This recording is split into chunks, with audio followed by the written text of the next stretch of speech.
Chemical bonding chapter में आज हम पढ़ने वाले हैं मॉलिक्यूल्स की शेप। देखिए टॉपिक का नाम शेप्स ऑफ मॉलिक्यूल्स। आपके सामने इतने सारे मॉलिक्यूल्स हैं, carbon dioxide, methane, PCl5, SF6, IF7। इन सभी मॉलिक्यूल की स्पेसिफिक शेप होती है, वो कैसे बताई जाएगी ये आज हम पढ़ने वाले हैं। तो दो पार्ट में इस टॉपिक को डिवाइड किया गया है, type A, type B. Type A में वो मॉलिक्यूल्स होंगे जिनके पास केवल बॉन्ड पेयर्स होगा, केवल बॉन्ड पेयर्स। टाइप बी में वो मॉलिक्यूल्स होंगे जिनके पास बॉन्ड पेयर भी होगा, लोन पेयर्स भी होगा। ठीक है, तो आज हम करेंगे टाइप ए, अगले वीडियो में हम करेंगे टाइप बी, अगले कंटेंट में हम करेंगे टाइप बी। तो टाइप ए में कौन से मॉलिक्यूल होंगे जिनके पास केवल बॉन्ड पेयर्स होंगे। जिन बच्चों को बॉन्ड पेयर्स, लोन पेयर के बारे में नहीं पता, एक बार आप देख सकते हैं। देखिए सबसे पहले हम इन सभी एलिमेंट को यहां पर लिख देंगे और सबके आउटर मोस्ट इलेक्ट्रॉन्स होंगे। ये देखिए सबके आउटर मोस्ट इलेक्ट्रॉन, बेरिलियम के आउटर मोस्ट इलेक्ट्रॉन 2, बोरोन के आउटर मोस्ट इलेक्ट्रॉन 3, एल्यूमिनियम के आउटर मोस्ट इलेक्ट्रॉन 3, कार्बन के आउटर मोस्ट इलेक्ट्रॉन 4, इसी तरह बाकी एटम्स। ठीक है, अब हमने यहां बनाया CH4। क्या बनाया? CH4। कार्बन के आउटर मोस्ट इलेक्ट्रॉन यहां पर 4 है, तो देखिए जरा 1 2 3 4, कार्बन ने चारों इलेक्ट्रॉन का इस्तेमाल किया और ये मॉलिक्यूल बना दिया। तो चारों इलेक्ट्रॉन इस्तेमाल हो गए, कोई इलेक्ट्रॉन बचा नहीं। जब सारे इलेक्ट्रॉन इस्तेमाल हो जाएं तो हमारे पास बॉन्ड पेयर आ जाते हैं। अब जरा NH3 को देखिए, N के लास्ट में 5 इलेक्ट्रॉन, ये देखिए 5 इलेक्ट्रॉन। तो 3 इलेक्ट्रॉन ने बॉन्ड बना दिए, 2 इलेक्ट्रॉन बच गए। इन 2 इलेक्ट्रॉन को हम बोलते हैं लोन पेयर, एक लोन पेयर। 2 इलेक्ट्रॉन जो बचा उसको एक लोन पेयर कहेंगे। 2 इलेक्ट्रॉन से एक लोन पेयर बनता है, 4 इलेक्ट्रॉन से 2 लोन पेयर बनेंगे। तो नाइट्रोजन के पास 2 इलेक्ट्रॉन बच गए बॉन्डिंग के बाद, उन 2 इलेक्ट्रॉन को हम लोन पेयर बोलेंगे। यानी कि ये ऐसा मॉलिक्यूल है जहां बॉन्ड पेयर भी है, लोन पेयर भी है। मीथेन एक ऐसा मॉलिक्यूल है जहां केवल बॉन्ड पेयर है, लोन पेयर नहीं है, क्योंकि सारे के सारे इलेक्ट्रॉन कार्बन के इस्तेमाल हो गए। कितने इलेक्ट्रॉन के आउटर मोस्ट? 4, चारों इस्तेमाल हो गए, बचा नहीं कुछ भी। अगर कार्बन के बाद 2 इलेक्ट्रॉन बच जाते बॉन्डिंग के बाद, हम कहते हैं उसके बाद लोन पेयर भी है, वहां लोन पेयर नहीं है। तो बताइए टाइप ए में कौन से मॉलिक्यूल होंगे जिनके पास केवल बॉन्ड पेयर्स होंगे। अगली बारी में जो हम टॉपिक पढ़ेंगे शेप्स के बारे में, उसमें ऐसे मॉलिक्यूल होंगे जहां लोन पेयर भी होंगे, बॉन्ड पेयर भी होंगे। तो चलिए स्टार्ट करते हैं टाइप ए, ऐसे मॉलिक्यूल जहां लोन पेयर 0 होंगे। देखिए सभी में लोन पेयर 0 है। ठीक है बच्चों, चलिए अगर 2 बॉन्ड पेयर 0 लोन पेयर होता है तो मॉलिक्यूल की शेप लीनियर होती है। अगर 3 बॉन्ड पेयर 0 लोन पेयर होता है तो मॉलिक्यूल की शेप ट्रायगोनल प्लेनर होती है। शेप्स अभी बनाएंगे आपके सामने, पहले देख लीजिए नाम। अगर 4 बॉन्ड पेयर 0 लोन पेयर होगा तो शेप का नाम टेट्राहेड्रल होगा। 5 बॉन्ड पेयर 0 लोन पेयर तो शेप का नाम ट्रायगोनल बाइपिरामिडल होगा। जो मॉलिक्यूल की ज्योमेट्री आएगी वो ट्रायगोनल बाइपिरामिडल आएगी। बॉन्ड पेयर 6 लोन पेयर 0 तो मॉलिक्यूल की shape octahedral. Bond pair 7 lone pair 0 तो मॉलिक्यूल की शेप पेंटागोनल बाइपिरामिडल। ये सारी मॉलिक्यूल की शेप है। अब देखिए लोन पेयर तो 0 है, मैंने बताया अभी आपको, molecule containing bond pairs only. ठीक है, अब बॉन्ड पेयर 2 3 4, इसका पता कैसे चलता है? बड़ा सिंपल है, सभी में सेंट्रल एटम में मार्क कर दीजिए। सेंट्रल एटम, सेंट्रल एटम कौन है यहां पर? बेरिलियम। बताइए बेरिलियम के कितने पड़ोसी? 2 पड़ोसी। बेरिलियम के 2 पड़ोसी, इन 2 पड़ोसियों को बोलेंगे बॉन्ड पेयर्स। कितना सिंपल है। यहां पर कार्बन सेंट्रल एटम है, कितने पड़ोसी? 2 पड़ोसी, तो 2 बॉन्ड पेयर हो गए। तो दोनों मॉलिक्यूल में 2 बॉन्ड पेयर्स हैं। लोन पेयर 0 क्यों है अब ये हम पता लगा लेंगे। ठीक है, अब BF3 को देखिए, सेंट्रल एटम बोरोन, कितने पड़ोसी? 3 बॉन्ड पेयर। ऐसे यहां देखिए SF6, सेंट्रल एटम S, कितने पड़ोसी? 6 बॉन्ड पेयर। जितने पड़ोसी सेंट्रल एटम के पास, जितने पड़ोसी सेंट्रल एटम को जितने पड़ोसियों ने घेर रखा होगा, सेंट्रल एटम को जितने पड़ोसियों ने सराउंड किया होगा, वही बॉन्ड पेयर्स होंगे। यहां पर सेंट्रल एटम आयोडीन, कितने पड़ोसी? 7 बॉन्ड पेयर्स। यहां पर कार्बन के पड़ोसी 4, तो 4 बॉन्ड पेयर। तो बॉन्ड पेयर का पता करना तो सिंपल है, सेंट्रल एटम के जितने पड़ोसी उतने बॉन्ड पेयर्स। चलिए अब शेप बनाएंगे तो लोन पेयर का भी पता चल जाएगा। शेप ऑफ मॉलिक्यूल का पहला example, linear shape. Linear shape कब बनती है? जब बॉन्ड पेयर 2 होंगे, लोन पेयर 0 होंगे। दो एग्जांपल आपके सामने है, BH2CO2, यहां पर सेंट्रल एटम बेरिलियम, यहां पर central atom carbon. Central atom के साथ दो पड़ोसी हैं, यहां सेंट्रल एटम के साथ दो पड़ोसी हैं, इन्हीं दो पड़ोसियों को बोलेंगे बॉन्ड पेयर। तो बॉन्ड पेयर कितने होंगे? दो। लोन पेयर देख लेंगे, बेरिलियम के लास्ट में 2 इलेक्ट्रॉन, कार्बन के लास्ट में 4 इलेक्ट्रॉन। अब देखिए BH2 मॉलिक्यूल, बेरिलियम के लास्ट में 2 इलेक्ट्रॉन है, दोनों के दोनों ने बॉन्ड बना दिया। कार्बन के लास्ट में 4 इलेक्ट्रॉन है, चारों के चारों ने बॉन्ड बना दिया। लोन पेयर कितना होगा? 0। जब सारे के सारे आउटर मोस्ट इलेक्ट्रॉन बॉन्ड बना दें तो लोन पेयर 0 हो जाते हैं। तो bond pair 2, lone pair 0। Shape का नाम लीनियर। लीनियर शेप कैसे बनेगी? Central atom beryllium, central atom carbon, इधर H, इधर H, इधर ऑक्सीजन, इधर ऑक्सीजन। यहां डबल बॉन्ड बनेगा, यहां सिंगल बॉन्ड बनेगा। एकदम सीधा शेप बना देना, एकदम सीधा 180 डिग्री का एंगल बना देना है।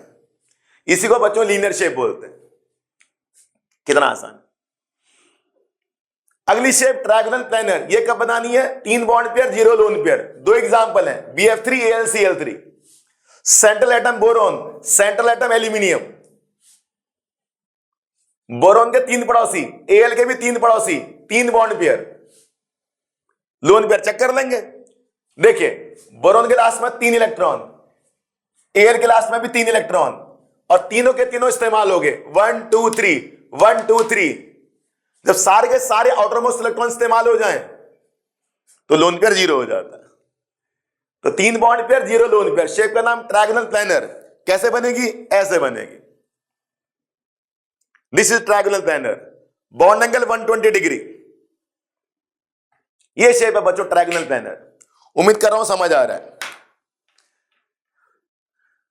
What is the meaning of planar? 2 dimension. सारे के सारे बॉन्ड्स एक ही प्लेन में आ जाएंगे। एग्जाम्पल 3, इसमें 3 एग्जाम्पल हैं, CH4, SiCl4 और NH4+। शेप का नाम टेट्राहेड्रल। स्पेशल शेप है बच्चों ये। सबसे पहले इन दोनों को देखेंगे, फिर लास्ट में इसे देखेंगे। कार्बन के आउटर मोस्ट में 4 इलेक्ट्रॉन, सिलिकॉन के लास्ट में 4 इलेक्ट्रॉन। चारों के चारों ने बॉन्ड बना दे, 1 2 3 4।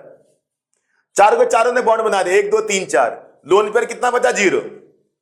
4 bond pair, 0 lone pair. Carbon के 4 पड़ोसी, 4 बॉन्ड पेयर। Si के 4 पड़ोसी, 4 बॉन्ड पेयर। और सारे के सारे आउटर मोस्ट इलेक्ट्रॉन ने बॉन्ड बना दिया तो 0 लोन पेयर। शेप का नाम टेट्राहेड्रल। पेपर में आपने ऐसे बनाना है टेट्राहेड्रल। विजुअलाइज कैसे करना, ध्यान से देखिए। ये जो 2 बॉन्ड देख रहे हैं ना, ये पेपर के ऊपर होंगे। एक बॉन्ड पेपर से बाहर होगा और एक बॉन्ड पेपर के पीछे होगा। ध्यान से देखिए टेट्राहेड्रल को। 2 प्लेन के ऊपर, पेपर के ऊपर, एक प्लेन से बाहर और एक प्लेन से पीछे। ये शेप होती है बच्चों टेट्राहेड्रल। ये कैसी शेप होती है? 3 डायमेंशनल शेप होती है, 3D शेप। और ऊपर वाली शेप 2D होती है। अच्छा एक बार जरा इसको देख लेते हैं, एमोनियम आयन को, NH4+। ये NH3 है, N के लास्ट में 5 इलेक्ट्रॉन, 3 ने बॉन्ड बना दिया, 2 बच गए। इन 2 को लोन पेयर बोलते हैं। ये लोन पेयर H+ को शेयर हो जाते हैं। क्यों शेयर हो जाते हैं भाई? H+ के पास 0 इलेक्ट्रॉन होते हैं। क्योंकि H+ के पास 0 इलेक्ट्रॉन है और यहां पर 2 इलेक्ट्रॉन है लोन पेयर के तौर पर, और H+ को स्टेबल होने के लिए 2 इलेक्ट्रॉन चाहिए। तो दोनों के दोनों इलेक्ट्रॉन H+ को शेयर हो जाते हैं। कोऑर्डिनेट कोवलेंट बॉन्ड पीछे टॉपिक होगा, 10-12 एग्जांपल हैं ऐसे, देखिए उसको जरूर। तो बताइए N के कितने पड़ोसी? 4। तो 4 बॉन्ड पेयर, और ये लोन पेयर भी इस्तेमाल हो गया तो लोन पेयर 0 हो गया। ये लोन पेयर क्यों इस्तेमाल हो गया? बॉन्ड बनाने में इस्तेमाल हो गया। तो 4 bond pair, 0 lone pair. Shape कैसे बनेगी? टेट्राहेड्रल, जैसे इन दोनों की शेप है। ब्रैकेट के बाद प्लस लगा देना, नहीं तो टीचर नंबर काट देगा। कितना आसान है। Next example, trigonal bipyramidal. Trigonal bipyramidal कब बनता है? 5 bond pair, 0 lone pair. Phosphorus के 5 पड़ोसी, 5 बॉन्ड पेयर। फास्फोरस के आउटर मोस्ट में 5 इलेक्ट्रॉन होते हैं और 5 के 5 इस्तेमाल हो गए, 1 2 3 4 5। जब सारे आउटर मोस्ट इलेक्ट्रॉन इस्तेमाल हो जाएं तो लोन पेयर जीरो हो जाता है बच्चों। 5 bond pair, zero lone pair. Shape बनेगी ट्रायगोनल बाइपिरामिडल। क्या बनेगी? Trigonal bipyramidal. कैसे बनती है? बहुत आसान होता है, देखिए ऐसे बना देना है, बिल्कुल इस तरह की शेप, 120 डिग्री का बॉन्ड एंगल, और 2 बॉन्ड ऐसे, बन गया PCl5। इसको EQ कहते हैं, इक्वेटोरियल पेयर। इसको भी EQ बोलते हैं, इक्वेटोरियल पेयर। इसको भी EQ बोलते हैं, इक्वेटोरियल पेयर। इन दो को एक्सियल पेयर कहते हैं, एक्सियल पेयर। ध्यान से देखिए, इक्वेटोरियल में 120 का एंगल फॉर्म होगा और इक्वेटोरियल एक्सियल में 90 का एंगल फॉर्म होगा। Trigonal bipyramidal. अगली shape octahedral, 6 bond pair, 0 lone pair. SF6, sulphur के 6 पड़ोसी, 6 बॉन्ड पेयर, और 6 के 6 इस्तेमाल हो गए, 1 2 3 4 5 6, 1 2 3 4 5 6, तो 0 लोन पेयर होगा। ये ऑक्टाहेड्रल शेप होती है, ऑक्टाहेड्रल शेप। 6F इस तरह से अरेंज हो जाएंगे, 1 2 3 4 5 6, स्क्वायर जैसा बना देना यहां पर, देखिए, और 2 बॉन्ड ऊपर नीचे। सारे बॉन्ड एंगल 90 के होंगे इसमें, ध्यान से देखिए। ये SF6 है, उम्मीद कर रहा हूं आपको अच्छे से समझ आ रहा है। इसके बाद लास्ट IF7। यहां पर आई कौन है? आयोडीन, सेंट्रल एटम है। Fluorine, chlorine, bromine, iodine. F के बाहर 7 इलेक्ट्रॉन होते हैं, तो सभी के बाहर 7 इलेक्ट्रॉन होंगे। एक ही खानदान के लोग हैं सारे। 7 के 7 इलेक्ट्रॉन यूज हो गए बॉन्ड बनाने में। IF7 है भैया। अगर लास्ट में 7 इलेक्ट्रॉन होंगे तो सातों के सातों ने बॉन्ड बना दिया, IF7। Pentagonal bipyramidal, 7 bond pair, 0 lone pair. Shape को जरा ध्यान से देखिए, पेंटागोनल बाइपिरामिडल। 2 इक्वेटोरियल के बीच में कितना एंगल बनेगा? मतलब इक्वेटोरियल में कितना एंगल बनेगा? 72 डिग्री। और इक्वेटोरियल एक्सियल में कितना एंगल बनेगा? 90 डिग्री। ध्यान से देखिए, पेंटागोनल बाइपिरामिडल। तो 2 एंगल होंगे इसमें, 72 90। जैसे PCl5 में एक एंगल 120, एक 90। उम्मीद कर रहा हूं बच्चों आपको अच्छे से समझ आया। शेप का एक और टॉपिक लेके आएंगे जहां लोन पेयर भी होंगे।